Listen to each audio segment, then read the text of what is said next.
So I'm going to start off doing a little intro about you. I just pulled it from Amazon. Hope that's okay. Of course. Okay, awesome. Okay, welcome to the Talking Book Atlanta podcast. I'm Perrie Patterson, and today we have with us live, coming to us from Houston, Texas, author GiGi Meier. GiGi Meier is a retired corporate America executive, I guess, from a 30-year career.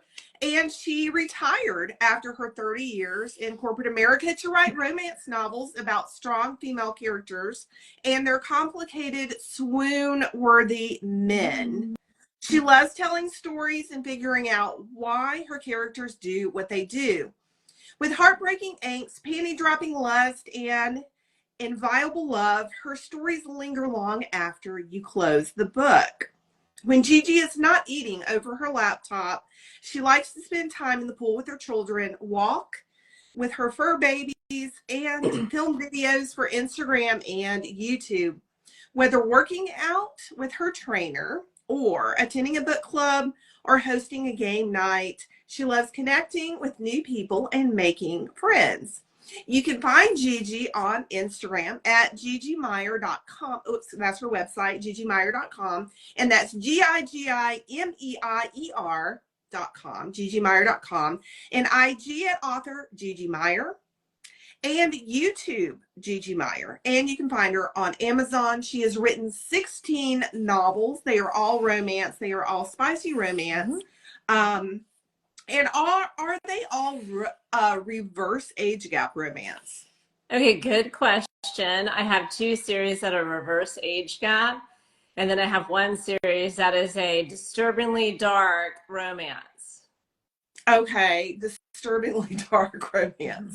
Okay. All the All right. content, trigger warnings. Okay. And do you have Facebook? I am not on Facebook. I probably should be, but I just find it to be a little janky. I can't. I'm not a fan. Okay. So, again, you can find GiGi on her website, gigimeier.com, Instagram, author GiGi Meier, YouTube, GiGi Meier, and on Amazon. And I just added TikTok, although that is TikTok is a whole different animal. I feel like I need a social media manager just to run TikTok, which is me, and it's terrible.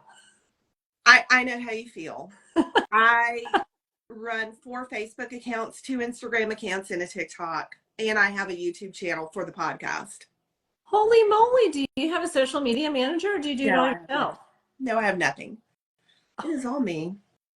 Oh my gosh. Well, and I have 57 episodes on Spotify for the podcast, which we kind of talked a little bit about the struggle with that on our live when I went live with you on your show. Yes, because I have literary lines, which is my podcast, and so I'm lucky that I can go direct with them. So I'm on Apple, Spotify, anywhere you can listen to a podcast. Good. That's nice. Yeah, all of the episodes were produced, obviously, completely 100% free. All 57. So I think nowadays, with the new change to Riverside and everything, I think they're wanting a payment to continue it. So I think that's what the problem is. I think that's the main problem with that. Is you can't just keep producing free like I did before. So anyway, this episode will be on the YouTube channel, the Talking Book Atlanta YouTube. It will be on TikTok. It will be on the Instagram, and it will be on the Talking Book Facebook page. Yay! So, talk a little bit about, let's get started. Let's kind of go backwards a little bit and talk about your career. You had a 30-year career in corporate America, and what was that like? And did you retire early? And how did you go from just being in corporate America and what you did prior to moving into writing? I loved it. I loved corporate America for a long time. I was in the financial industry, and so banking specifically. I retired as a chief administration officer for a $4 billion publicly traded financial institution. And that was the top and off of my 30-year mark. To kind of wind back a little bit those years, I loved it for a long time. I had 19 direct reports, managers. More than three-fourths of the bank reported to me. I really enjoyed developing people. I enjoyed kind of the strategies and the regulatory requirements, but I was the youngest of all the C-suite. And at the time, I was one of two females, but when I say the youngest, it was by like 15, 20, in one case, 25 years older than me. And so I could have continued in that role. Mm-hmm. For another 15, 20, 25 years. And I thought, my gosh, I'm getting closer to 50. I've done this almost 30 years.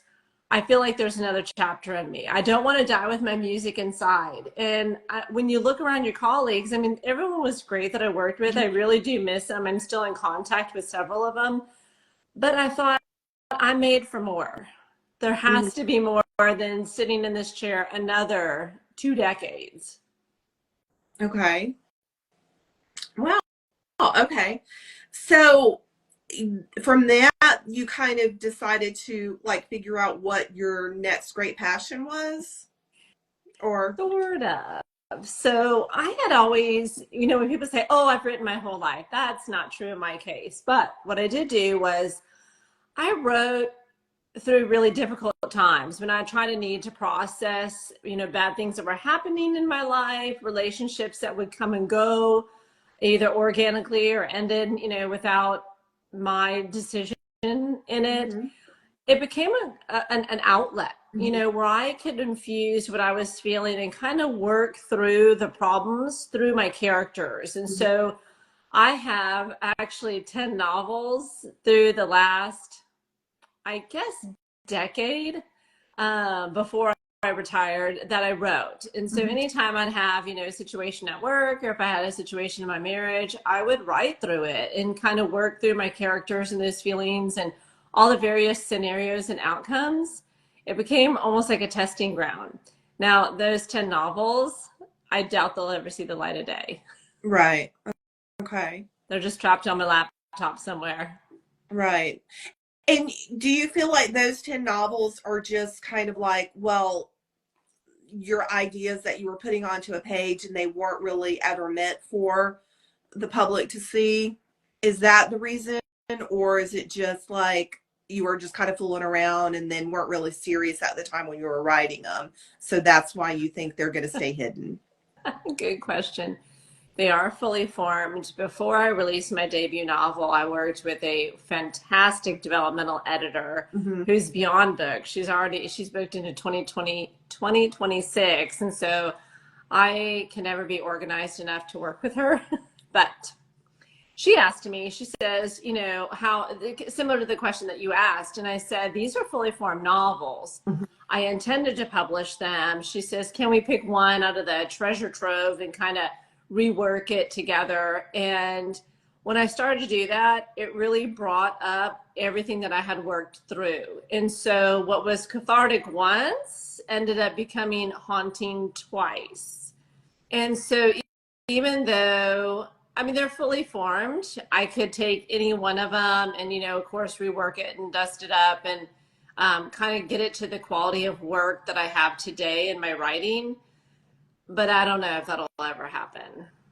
When I have to write those, I revisit the space I was when I wrote them. I can tell you where I wrote them, what I was feeling, what was going on in my life. And I have closed those chapters and don't want to go back. Right. Okay. Okay. So it was more therapy. It was more therapy and personal therapy to like get it down on the page and then move forward with it. Making the decision to like put it aside and moving on. Yeah. Closing the door. Yes. There is one very special trilogy in there that I feel like I have to be a much better writer with a bigger audience before I release that one, because it is kind of the coup de grace. I've, let close family and friends read it, and they're like, this is the series. And so that one is paranormal romance, which is not what I write, but it is so dark and twisted that it is like a fan favorite with my family. Interesting. Okay. Okay. Well, that's interesting that you felt comfortable enough to let your family members read some of your early works. I mean, I know it can be difficult to, find the right person to like maybe even beta read your books or whatever. You want the person who's reading to have maybe even some knowledge of of the genre that they're reading, so that they can be very critical and um, give you the advice that you need on what it needs to be added or taken away or improved on when you have people reading early rough drafts, to speak. So yeah, that definitely, for sure.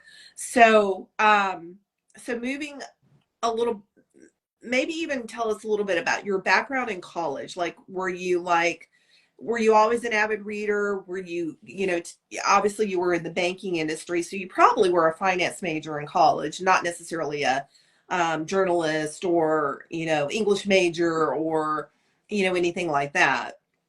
So when I started banking 30 years ago, it was an incredibly male-dominated industry, and I was really lucky because I worked hard and I really enjoyed working, right? So I was doing full-time college, full-time work, and so to date myself, back then you couldn't do branch banking. You couldn't go to just any location on the corner. You were assigned to your bank, and so I'll give an example. Monday mornings at 6 a.m., we had a president, lenders, we had everyone in the bank come in just to work night drop. And so my days start at 6 a.m. and we're all sitting in the conference room just counting McDonald's, Target, the grocery store, Kroger, counting all their money coming in. So if you worked hard and you had the respect of your peers, you advanced. I was constantly asking for what else I could learn, what more could I take on. And so that quest for learning was not only in college, which to me was not as interesting as work. Work is like real life experiences. I worked with much older men. They had a litany of experiences they wanted to share. And it was almost the generation that baby boomers wanted to mentor, but they just didn't have anyone to mentor to. But if you showed an interest, and honestly, I had men all throughout my career that were willing to do that. So I was really lucky. So while college was kind of like you had to listen and regurgitate the answers back on a test, how much are you really retaining versus this real life experience of like how to do a loan and how to do SBA lending and how to do financing and agricultural lending, that kind of stuff. Right. Okay. So when you decided to maybe move forward into the author career, how did you want to market yourself? Like, how did you feel like, well, this is what I want to write? This is is it based mostly on what you like to read? I mean, usually it is. I mean, when authors are writing novels, they're usually writing what they want to read, things that they enjoy. So is that kind of how you developed your first series and first book and first characters?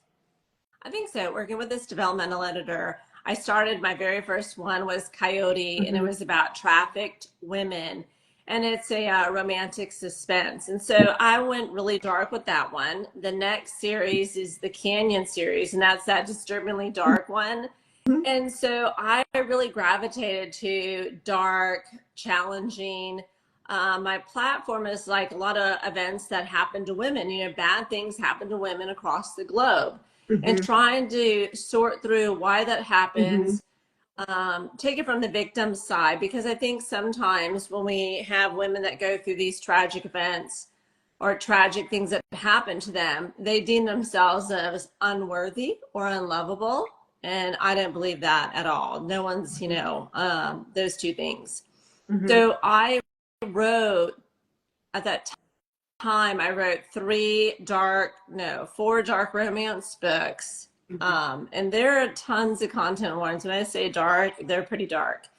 And I was looking for a palate cleanser because when you write in that space, it affects you. You do research on domestic violence, you do research on exploited runaways and minors. I mean, just some of the really dark content. Mm-hmm. So I switched and I thought, I want like steamy, naughty fun. I don't want dark.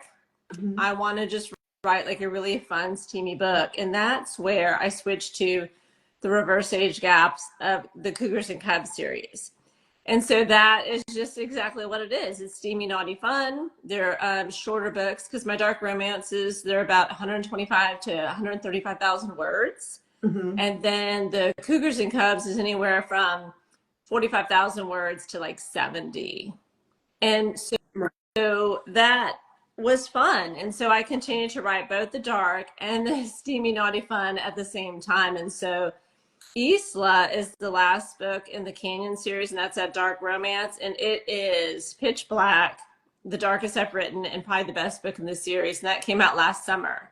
So I have the Bikers of Boston series, which is another reverse age gap that's coming out. Actually, the first one, Full Throttle, is coming out Friday. But that's going to have 4 books of that steamy, naughty fun. And then I may go back to dark romance because I kind of like to straddle both. Mm-hmm. And I'm noticing this book I'm writing now, Pin Throttle, which is the second book in the Bikers of Boston series, is getting dark. And I'm like, okay, that is not this series. So I have lots of ideas for what I want that dark series to be. So I read the first book in Cougars and Cubs, and I believe the title is, and you're going to have to help me with the pronunciation, Paulo with an Italian accent. Paulo with an Italian accent, right. So, and that one has, I believe it's like real estate investment, and there's a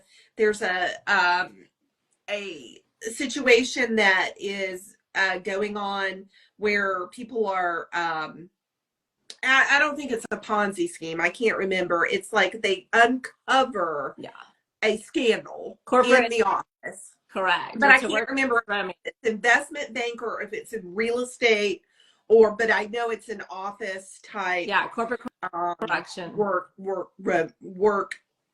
situation where you've got a woman in charge of an account that's got a presentation, and she's preparing for the presentation.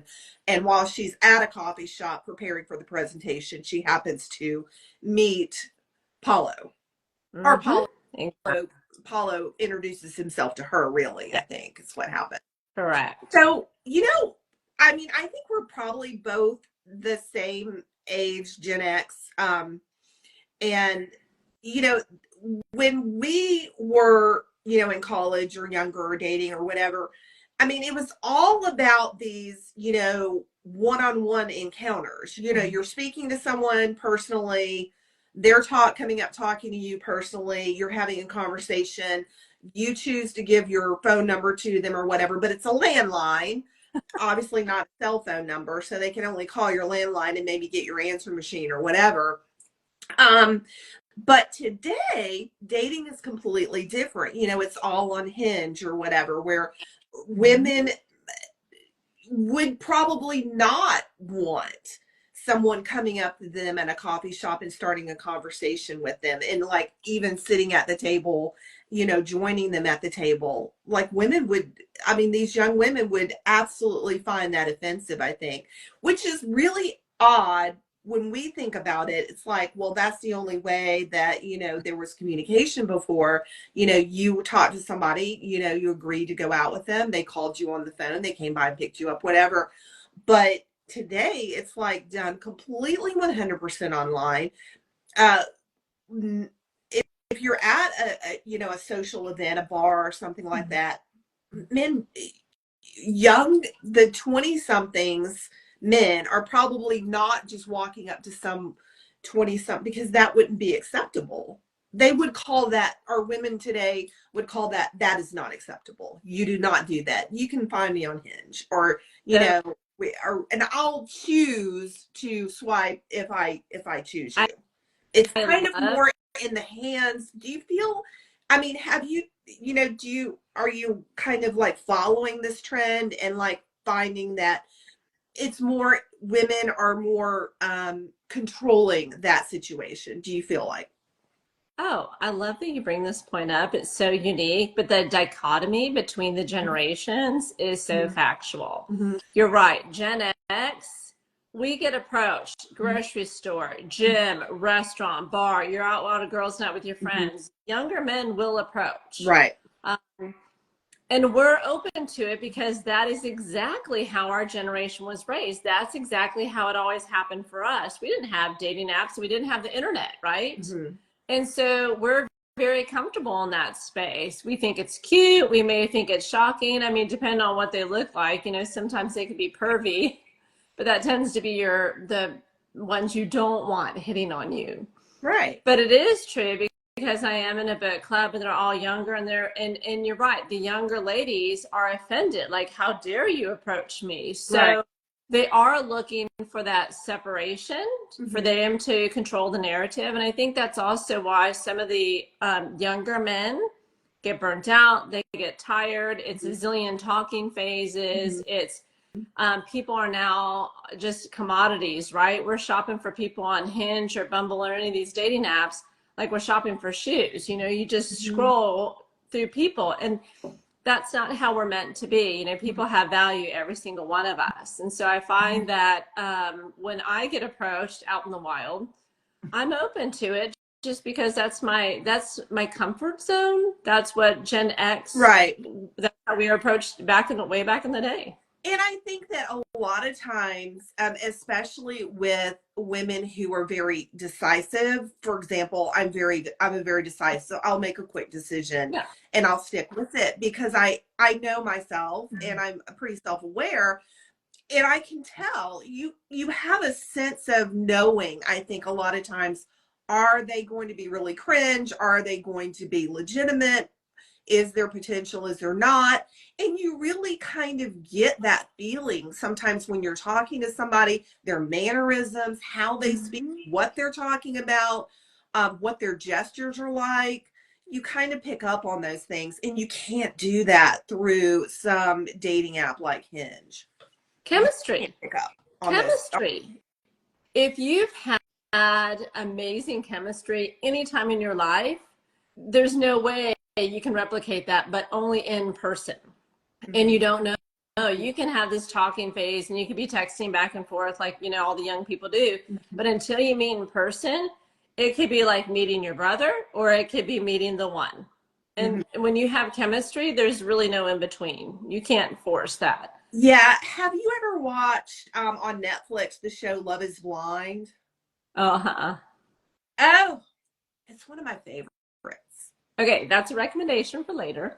I tell you what, now there's 8 seasons of Love is Blind, and I'll tell you the concept because Love is Blind, the season one started in Atlanta, Georgia. So they started with people in Atlanta, young people in Atlanta. They had probably 15 male candidates and 15 women candidates. And what they did was they created a studio with these pods where these individual pod rooms where you would go in, there's a sofa, there's lamps, there's some furniture, but there's also this like glass wall that kind of lights up and the lights kind of change colors and everything. But the girls are kind of housed in like a, you know, a big room area for like say 10 or 11 days. They're together, the girls, and they're given notebooks, and same thing with the guys. And this show is hosted by Nick Lachey and his wife, his new wife, not Jessica Simpson. Obviously, you know, they're not married. I know you know Jessica Simpson's wife. Jessica Simpson just had a new song release the other day. Really? She's back in the music. Yeah, she's back in the music business. Anyway, Nick Lachey and his new wife, and I can't remember her name. She's very pretty, but anyway, they're the hosts. and they give all the information about how this is going to work. So they're let loose into these pods. And so the men go into a pod, the women go into a pod, and they're basically dating in these pods. They don't see each other, they hear each other. Okay. And so they have this, I don't know how many hours they're in there. I know they're in there at least an hour per day. And they're there for like, I would say 2 weeks, 11 days, something like that, where they have the opportunity to go from pod to pod, and they're dating, you know, the 10, 15 men or however many men and women. But and they write in the notebook after their conversation, that conversation through the pod where they're just kind of sitting there in the living room area. They know they're on the other side of the glass. They can't see them, but they're dating through these pods, and they're taking notes diligently. And then they're choosing like who to go see again. Like, let me take another trip into this pod with this person. I want to see this again. And it kind of whittles it down to where you're maybe 2 people are your top 2. Now, the whole idea is love blind means that after you get your maybe top person, somebody's going to propose, and you're going to either accept or not. And so you have to make that choice. And then once you do make that choice, then they have the big reveal where they're behind the glass, but it kind of slides up, and it's kind of like they make it into like a long runway. So the girl is on one side and the guy's on the other. And when the glass opens, they get to see each other for the very first time, and then they meet. And then from that point on, I mean, there's a ring, official proposal, because there's a proposal in the pods before that. But then they go on like a week-long vacation to somewhere exotic, and all the couples that actually proposed in the pod, they all go to the same resort for a week. And then from there, they go back to their hometown. And like I said, season 1 is in Atlanta. So they go back to Atlanta, but the crew, or the production crew, sets them up in an apartment where they're living together in the same apartment complex for about 3 weeks, where they have the opportunity to then meet all their families. Their families meet, they get to share with them some of their friends, all that kind of stuff, as they're preparing to walk down the aisle. And then when the actual wedding happens, that's when they either have they say yes or no, because one of them will start the vows and one of them will, do the first thing. And then whoever the minister is will say, do you take this person or whatever? And then they have the opportunity to say yes or no right then and there in front of all of the wedding guests and everything. It's absolutely addictive. A little bit like, it's Love is, and then they have the whole cast reunion where Nick Lachey and his wife are the hosts, and they bring all the couples back, and even some of the more scandalous ones who maybe they broke up while they were at the resort or something like that, and they bring all that drama back in. So it's a little bit like The Bachelor, but it's, these couples that have basically met in the pods and dated without seeing each other, said yes to a proposal without seeing each other, and then put in that situation. So it's a little bit like Married at First Sight, which is another show on Netflix. It's a little bit like Married at First Sight, except for the fact that they actually are spending about 11 days getting to know each other through this in the pod dating process, where they don't see each other, but they're only having communication, talking. So anyway, I find it completely fascinating. I really enjoy that show. So it's kind of one of my favorite binge watch. And that one in The White Lotus. I don't know if you've seen White Lotus, and I think White Lotus is on Max. And I don't know if you've ever watched White Lotus, but it's got 4 seasons.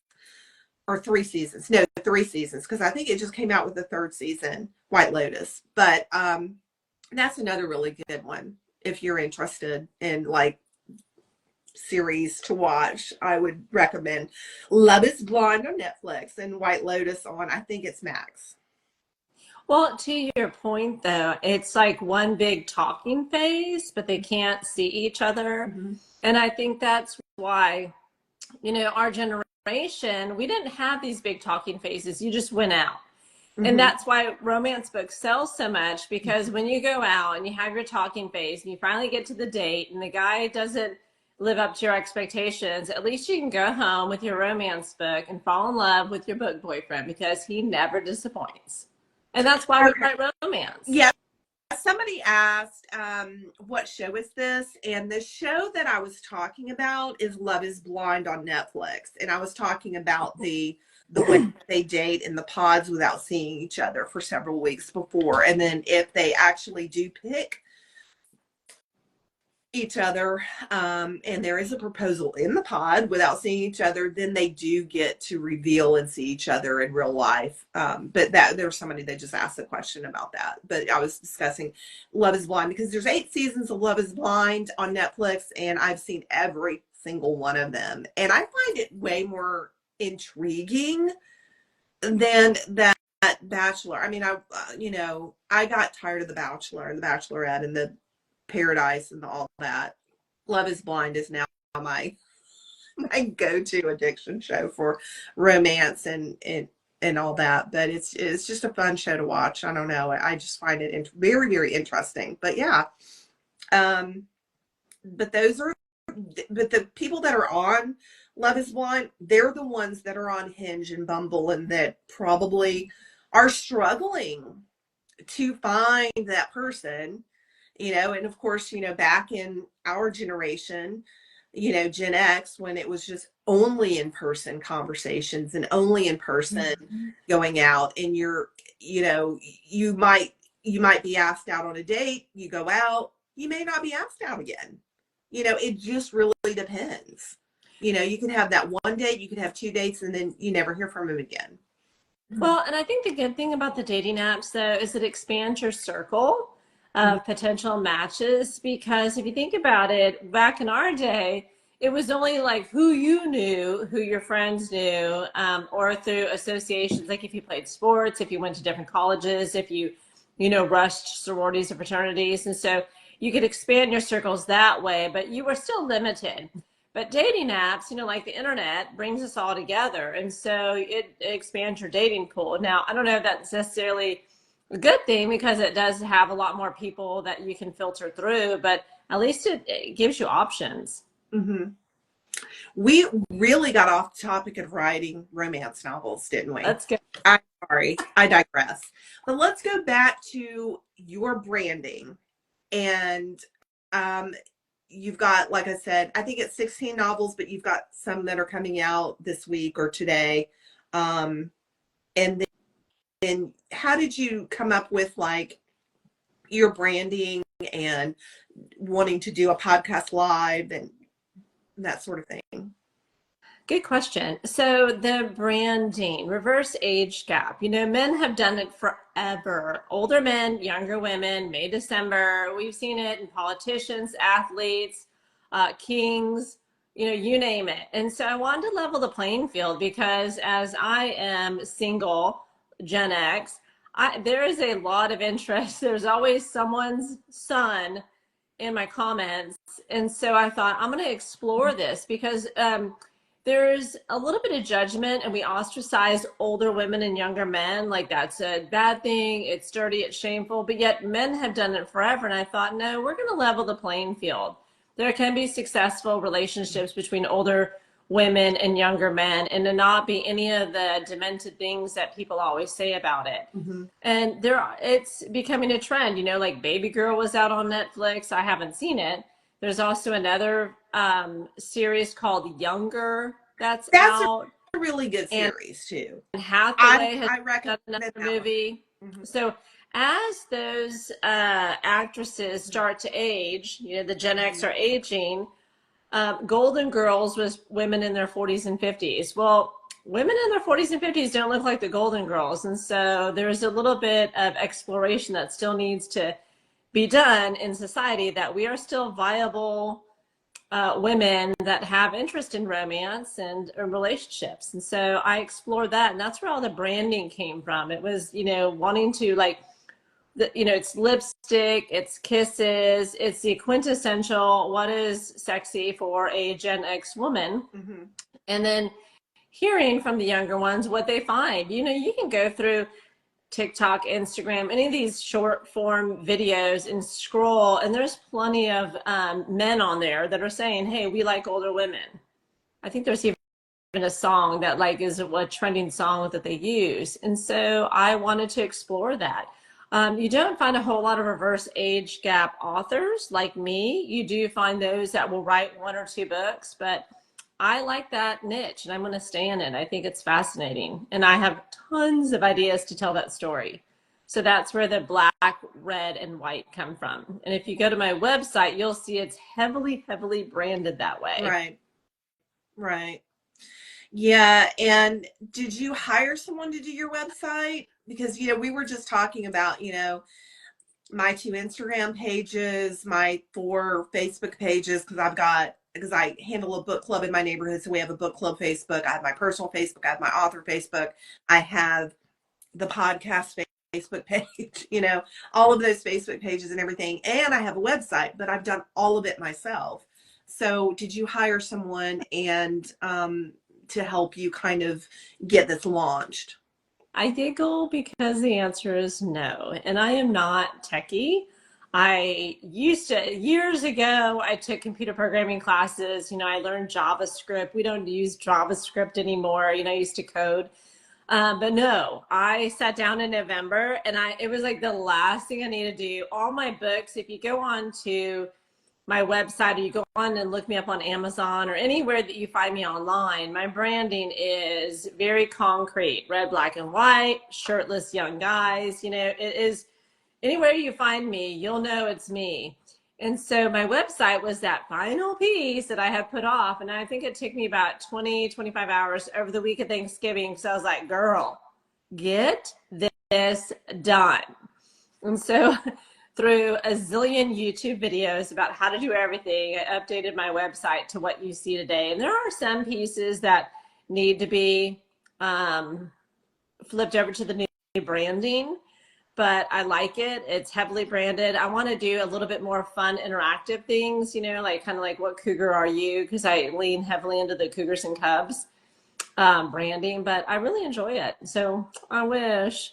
And it's me doing literary lines, putting up my website, my podcast episodes. So I've tried to hire PAs, but I just can't find the right fit. They'll be here today, gone tomorrow. Yeah. They'll make a commitment, and then all of a sudden something happens and they're gone. And so, yeah, it would be nice to have a PA. Yeah. Yeah.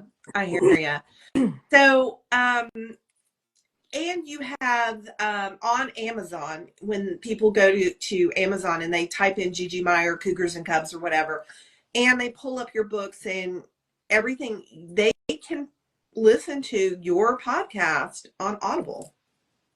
Yeah, that's there too. So, and that was the first time I had seen that available. I did not even know that was available until I was looking at your Amazon, and I was like, look, you can listen on Audible to the podcast. Fantastic. Yeah. I'm really trying to get my act together and get my books on Audible, but I am in 2 really amazing author groups. And so we started out as all baby authors together, and our publishing schedules are all different. So even though I have 16 titles, 3 are coming out this year. So I think I have 15 books, something like that. Or I have 13 books, something like that out. But I can lean on them and be like, hey, who all is doing this? And some of them already have their books in audio format. I listen to books all the time, driving, podcasts, when I'm cleaning, vacuuming, I listen to books. And so it'd be nice to get mine there. But it's a little daunting because you have to I write in dual POV for my Cougars and for my reverse age gap series, my 2 of them. The dark is single POV, so that would be easier, but it is a longer word count. So, and then you have to approve the files. So it's kind of a humongous undertaking that if I did have a PA, I would definitely outsource that to them. Yeah, for sure. So that's good to know, though. You've got your podcast, you've got your YouTube channel, you've got your Instagram, and your website looks great. Do you talk about in-person events? Do you do the in-person, like, book signing events, and what are some of your favorites, and how far do you go? Because they're all over the country. So how far do you go for book signing? I haven't done any. I like media like this. I've also done television and I've done a few radio locally here in Houston. I have applied to my first ones for next year. And so I have a couple of my friends. One's coming out of Australia, and then there's another one coming out of Canada. But there's a bunch of them that are going to be meeting. So that'll be my first one to actually go to. I've been to them as a reader.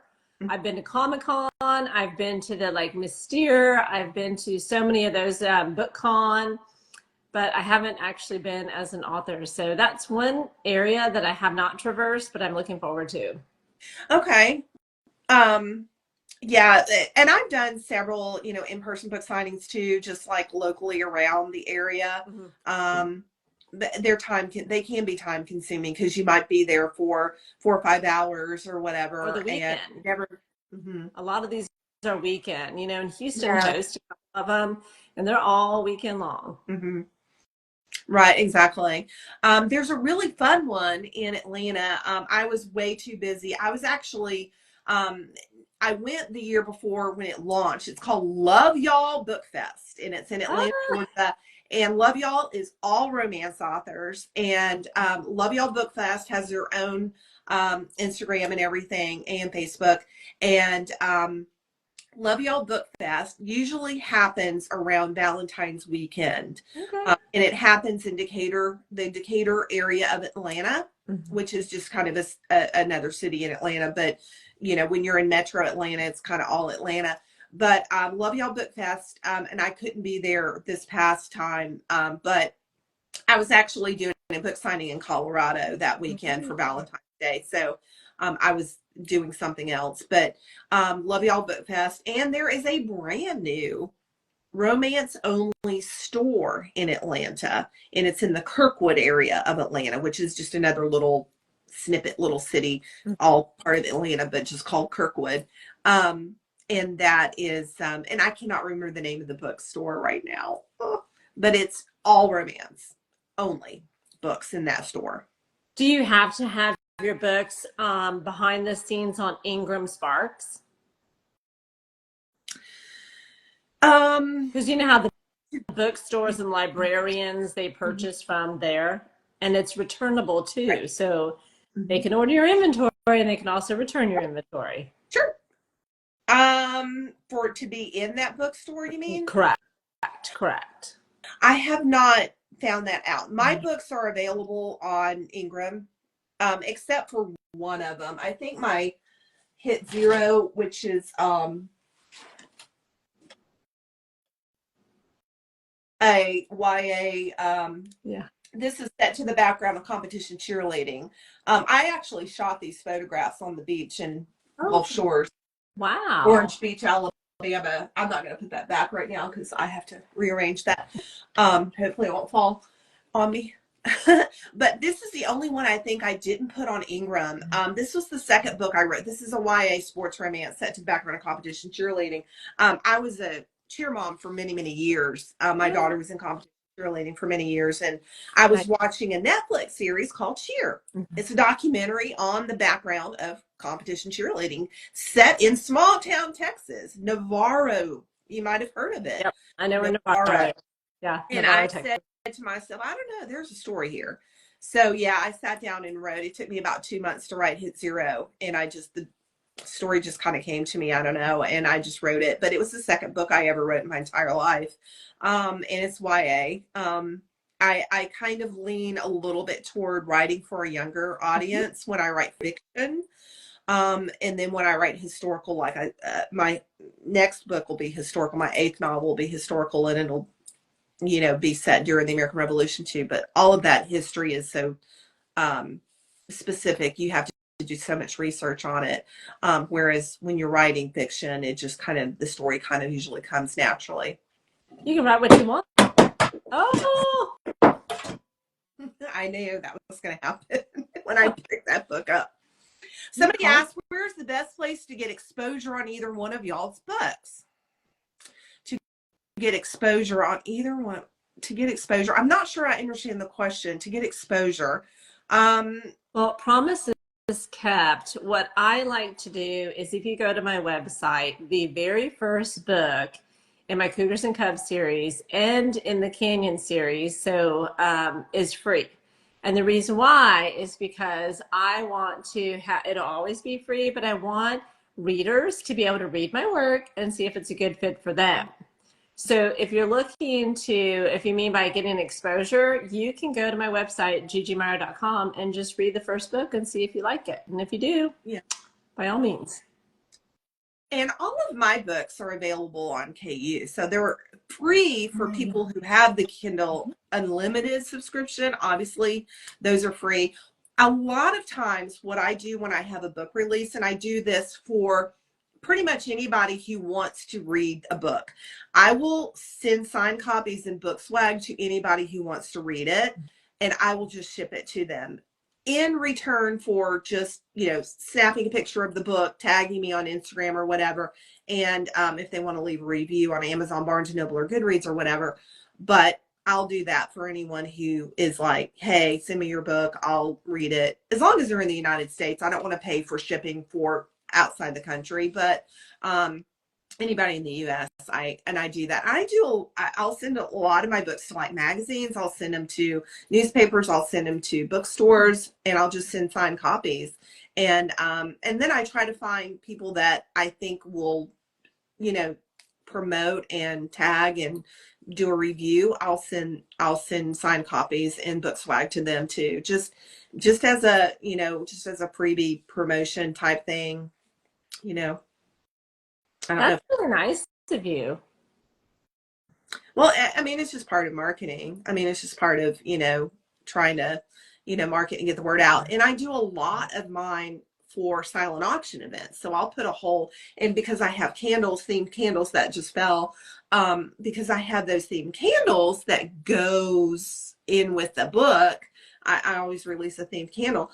All of that book swag and everything makes a great basket for silent auctions. So I donate a lot of mine to silent auctions for different events and fundraisers and stuff like that. Very smart. Promises kept, I think too, it depends on what you're writing, what your genre is. I tend to be a quicker release romance author. And so to me, that's why that first in series works so well, because I'm going to have all the other books for you to read. And then I know that you, Perrie, you have the historical fiction. And so when you go to your events and put together these baskets, they completely match the events you're going to. So I think that's what you need to do, Promises Kept, is figure out what works best for your niche, your subgenre. Yeah. Yeah. And as far as like, being on Instagram, Facebook, TikTok, all those places, obviously those are your free advertising space.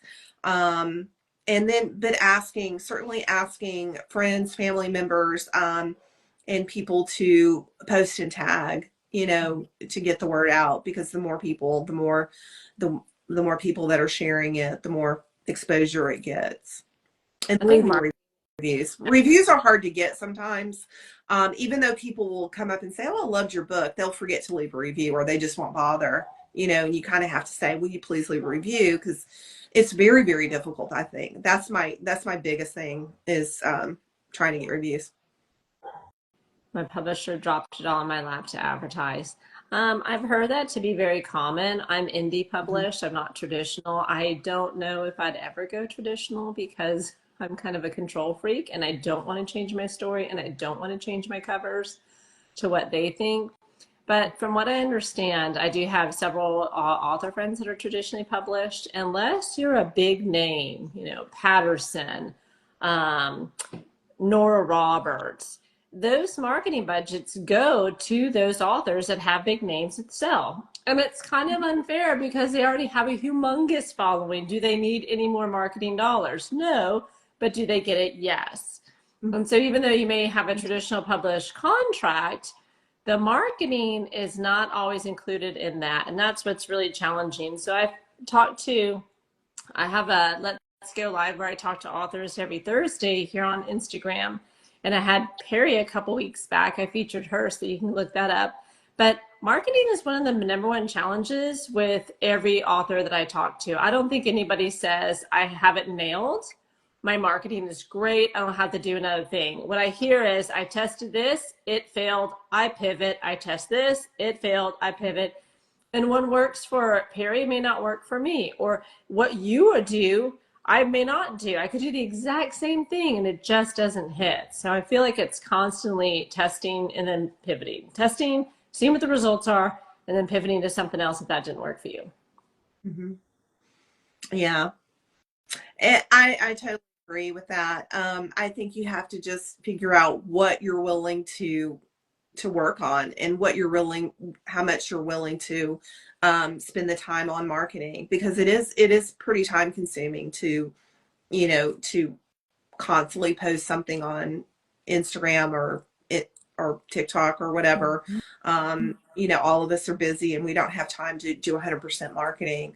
But I think trying to get local booksellers, local independent booksellers to acknowledge your book, local book clubs to acknowledge your book, those are ways to get readers that are in your community, first of all, and get those independent booksellers to carry your book, is a start.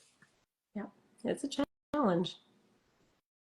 Yeah, well, thank you, Gigi, for being on with me today.